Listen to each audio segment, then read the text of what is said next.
The next thing we're going to do this year is get an emergency fund in place. The unexpected happens when? Unexpectedly. It's not going to give you a warning. What's up, Savings Squad and family? Hey, newbies. Welcome to the Trendy Savings and Budgeting channel. I'm Joy, certified teacher, savings strategist, and edutainer. Subscribe to this channel if you like to save money plus want to budget and manage it better. Then continue to watch this video and the ADSs, you know what I'm saying, to support my channel goals. And thank you. So my issue obviously is bringing more in, right? Money has to be flowing from all directions. And I got too content. And so the first thing we want to do is put an emergency fund in place. And I know everyone tells you, do it like this, and you're wrong. I give advice, I give suggestions, I give what I do sometimes. But one thing I always say is take some stuff, especially for y'all that like to just argue in the comments or be right about everything, and leave other things. You take what you need, you leave what you don't. You have to also sort out all the noise. 6 to 9 months of your income obviously will be a fully funded emergency fund.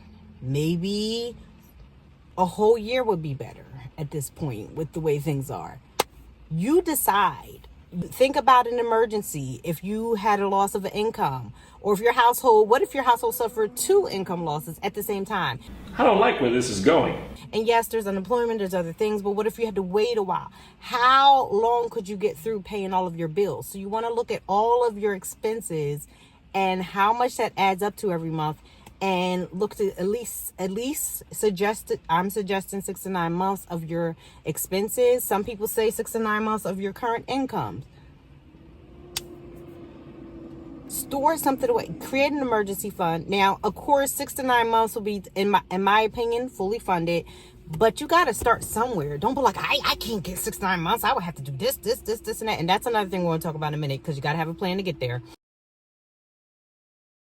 Start with small increments. And I say this about everything, especially when it comes to saving. Don't be intimidated by that large number.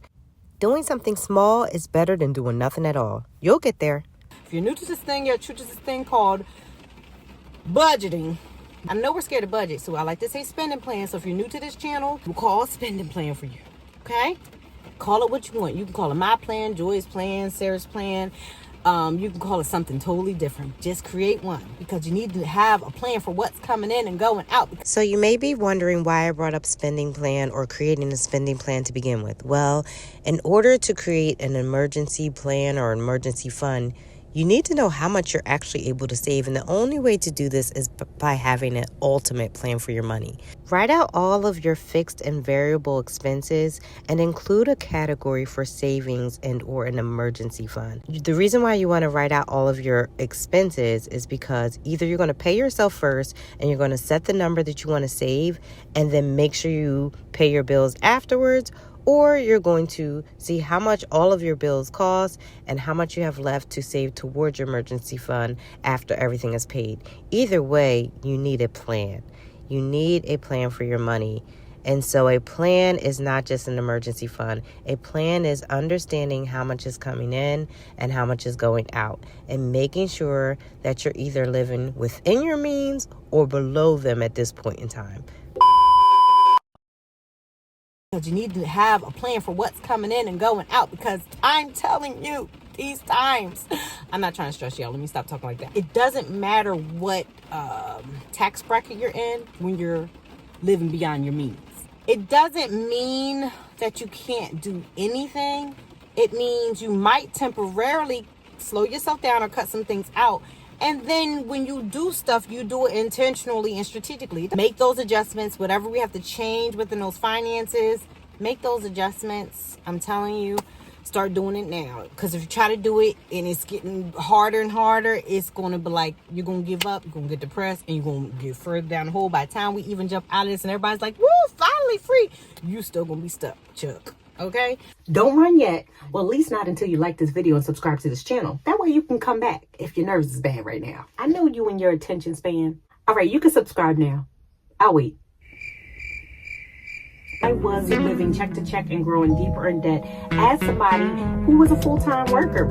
Now I understand things are different because I'm an entrepreneur. But I was promised a certain amount of money every 2 weeks as a full-time teacher. And it was pretty good money, especially having no kids. And I just did not understand how to manage my finances. So I had to learn how to do more with less. And I believe God humbled me. I'm not sure if he was all involved in that or just allowed me to be a fool, because most of the decision making or the poor financial decision making was on me. And so I do believe that everything happens for a reason, and it is why I'm here today to help you. So go ahead, drop down in the comments below. Let me know what you think about this video. Add your commentary, drop your questions, communicate with me, each other. Let's build a community here, and I will see you in the next video. Happy planning. Wait a minute. Stop scrolling so fast. Seriously, it's something we need to talk about. If you're trying to get ahead on your bills, stop living check to check, and actually start living again, I feel you. Just give me a minute of your time. If you're feeling frustrated or concerned about your current financial situation, trust me, you're not alone. Not in these times. There's a lot going on. But 9 times out of 10, you don't have a money problem. You have a money management problem. And honestly, guys, this was my problem until I made a very intentional decision to create a plan. So instead of thinking about ways to get more money or to work harder and not be with your family, I have a solution that really helped me, and I want to help you guys out too. Oh, I forgot to introduce myself. Hi, I'm Joy Nicole, and I'm a certified teacher, savings strategist, and edutainer. I like to entertain and educate families on the importance of managing their finances better, because I was a mismanager. Is mismanager a word? I don't know. But I totally mismanaged my finances, and I broke the pattern, and I believe you can too. I created a free, yes, free spending plan and budgeting guide to help you stop overspending on your bills, living paycheck to paycheck, and growing deeper in debt. Oh yeah, I've been there, done that. Guilty as charged, but I stopped making excuses. That's the difference. And the good thing is, through all of my bad experiences, I created a plan and I developed systems that allow me to help you guys too. So let me help you on today with my free budgeting guide, which will help you with where to start, how to create financial goals, how to create a spending plan that's actually based on your income and your expenses. You know what's coming in and what's going out. And finally, how to choose a budgeting style or method that works best for your personality. And trust me, all of this matters. So don't wait, grab your copy now. The link is in my description box to get your free guide now and start creating a plan for how you're going to spend your money. Remember, you're in charge of telling it where to go and grow. So I want you guys to be blessed, pay less, don't stress, and get my budgeting guide. It's going to help you. All right.